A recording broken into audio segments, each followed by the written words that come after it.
Bonjour, troisième épisode de la séquence Earth, Water and Fire. Nous nous étions quittés sur le cycle naturel de l'eau, qui est ici.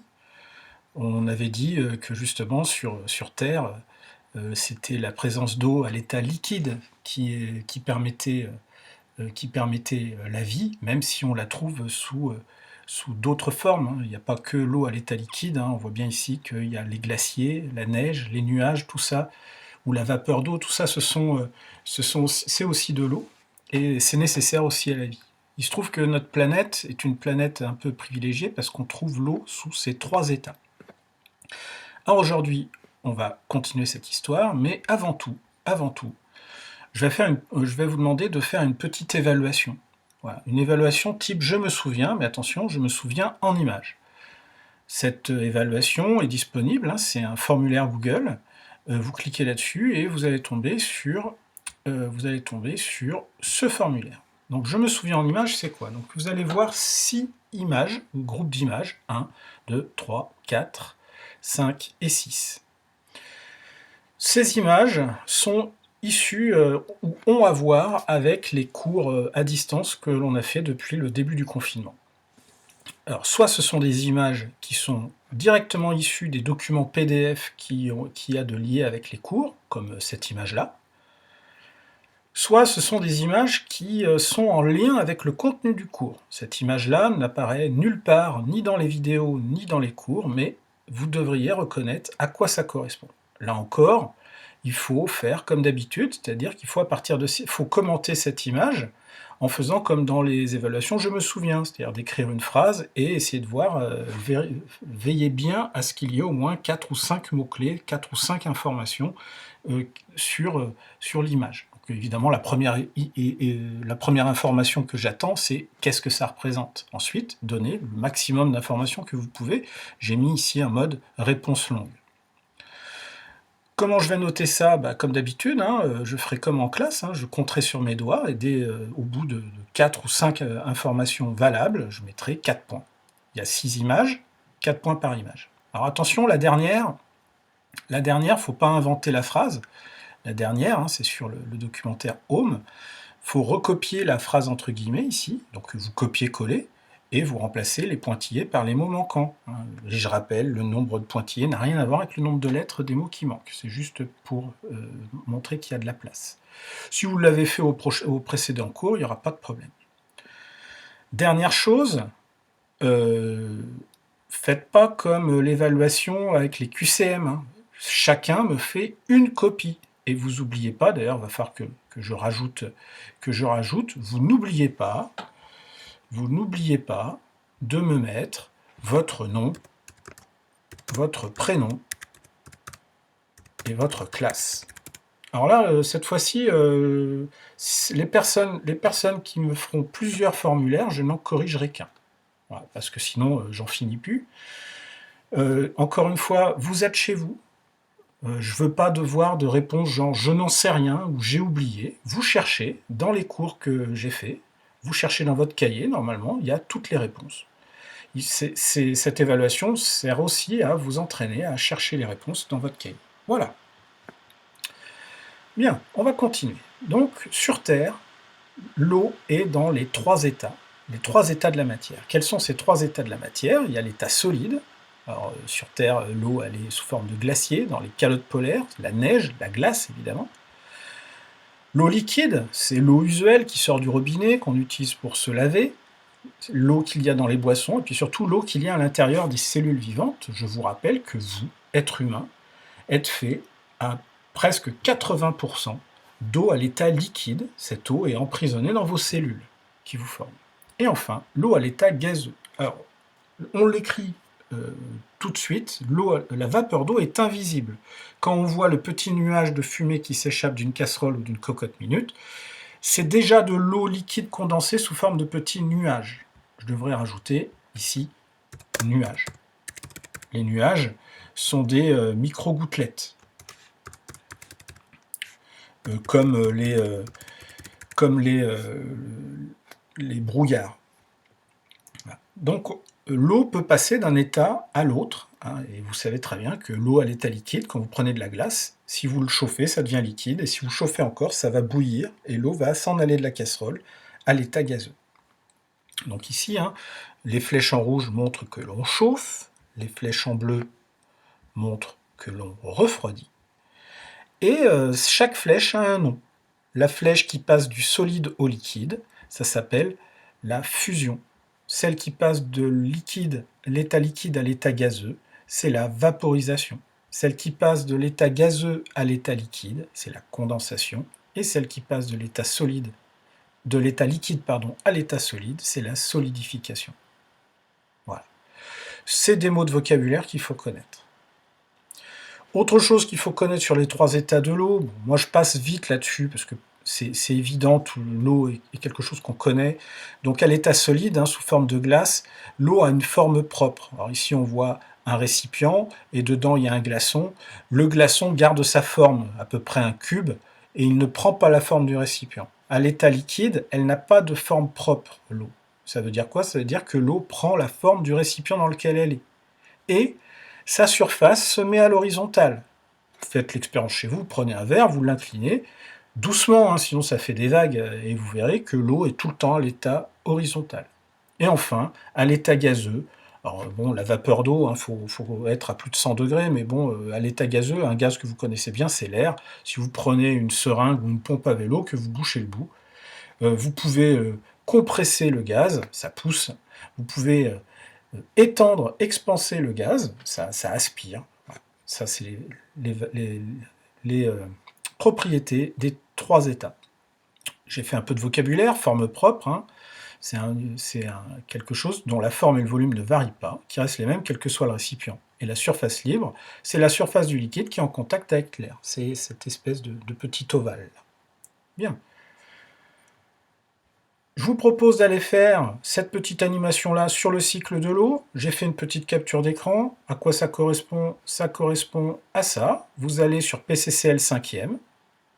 Vous faites l'animation numéro 9 et vous tombez sur cette animation-là.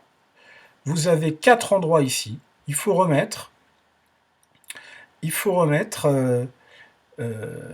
les bons mots au bon endroit. Voilà. Donc là, évidemment, c'est un résumé du cycle de l'eau qu'on trouve ici.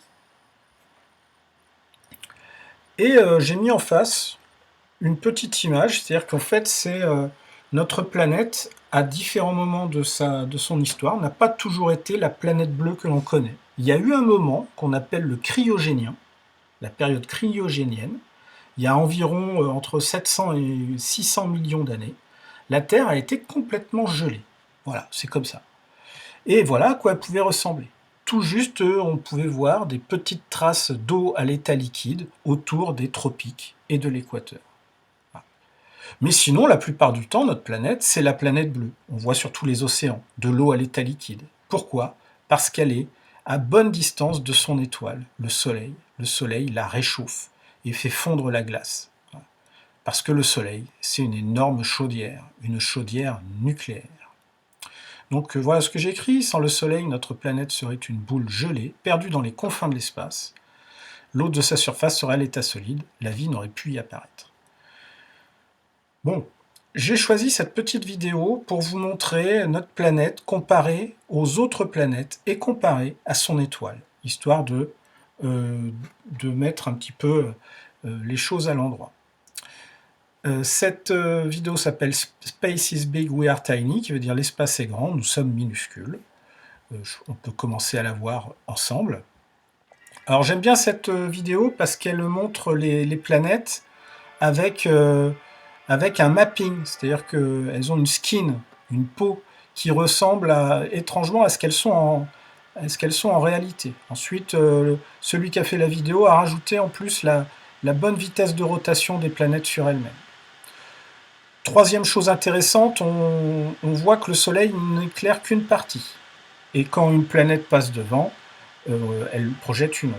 Donc là, ici, vous avez la Lune, Mercure, Mars, la Terre, Vénus. Et arrive dans l'ordre Uranus, Au passage, on voit pourquoi Uranus est compté comme une géante gazeuse, elle est beaucoup plus grande que la Terre et Vénus. Ici, on comprend pourquoi Vénus est considérée comme la planète jumelle de la Terre, parce qu'elles ont à peu près la même taille. 12 800 km de diamètre, 12 100 km de diamètre. Là, ici, c'est Neptune, on la reconnaît avec son bleu caractéristique. Et ensuite, on voit arriver Saturne, avec ses célèbres anneaux. Au fur et à mesure du déroulement de la vidéo, on voit que le Soleil change de côté. Le Soleil change de côté, il était à droite au début de la vidéo, maintenant il est à gauche. On voit arriver la plus grande des planètes du système solaire, c'est Jupiter. Et tout de suite, on voit que la planète Terre, ici, n'hésitez pas à faire des arrêts sur image, hein, la planète Terre, ici, est vraiment minuscule par rapport aux autres planètes, aux 4 grandes géantes gazeuses de notre système solaire. Et pourtant, vous allez voir que ces géantes gazeuses sont ridiculement petites par rapport à notre étoile, le Soleil. Les voilà comparées à notre étoile, le Soleil. Alors, notre étoile, on ne la voit pas comme ça en vrai. Normalement, on devrait être aveuglé quand on voit le Soleil comme ça. Là, c'est comme si on voyait le Soleil dans une super, avec des super lunettes de soleil. Quand on regarde le Soleil avec un télescope et des filtres pour éviter que le télescope ne fonde, tout simplement, on voit ces petites taches noires, là, c'est ce qu'on appelle les taches solaires. Je vous rappelle au passage que notre planète, c'est un des 2 petits points qui est ici. Notre planète n'est pas plus grande qu'une tache solaire. À la fin de la vidéo, on voit que le Soleil est mis à côté d'une boule beaucoup plus grosse. Alors cette boule correspond à une étoile. Il y a des étoiles qui existent et qui ont cette taille-là. Elles ne sont pas si extraordinaires que ça, tout simplement parce que c'est ce qu'on appelle une géante rouge. On voit que les géantes rouges sont vraiment plus grandes que notre étoile, le Soleil. Mais elles n'ont rien d'exceptionnel parce que notre Soleil, à la fin de sa vie, deviendra comme cette géante rouge. Dans le prochain cours, j'expliquerai un petit peu pourquoi, à la fin de sa vie, le Soleil va devenir comme ça et ce qui adviendra. Et on regardera aussi des images plus précises sur notre étoile. Voilà. Je rajoute quelques faits. Donc, plus de 99,9% de la masse du système solaire est contenue dans le Soleil. On voit, hein, le Soleil concentre évidemment beaucoup de matière. Les planètes, en fait, sont des agrégations de roches qui allaient suffisamment vite pour ne pas être aspirées par l'énorme gravitation du Soleil. Le Soleil, c'est un énorme aspirateur gravitationnel, en fait. Il a aspiré toute la matière autour de lui. Tout ce qui tourne autour de lui va suffisamment vite pour ne plus être aspiré par le Soleil. On ne risque pas d'être aspiré par le Soleil. Et à la fin de je mets que la grosse boule rouge à la fin de la vidéo représente notre Soleil tel qu'il sera à la fin de sa vie lorsqu'il deviendra une géante rouge. Au final, on peut tout de suite dire que Pumba avait raison. Quand Pumba, vous savez, Pumba dans Le Roi Lion, à un moment il parle avec Timon, son copain, et Simba, le lion, sur ce que sont les étoiles. Et c'est Pumba qui a raison. Hein. Cette petite vidéo, vous pouvez aller la chercher. Hein. Timon parle sous les étoiles. Ah, c'est... Et chacun se demande qu'est-ce que c'est que les étoiles. Et donc Timon, lui, pense que c'est des lucioles qui brillent.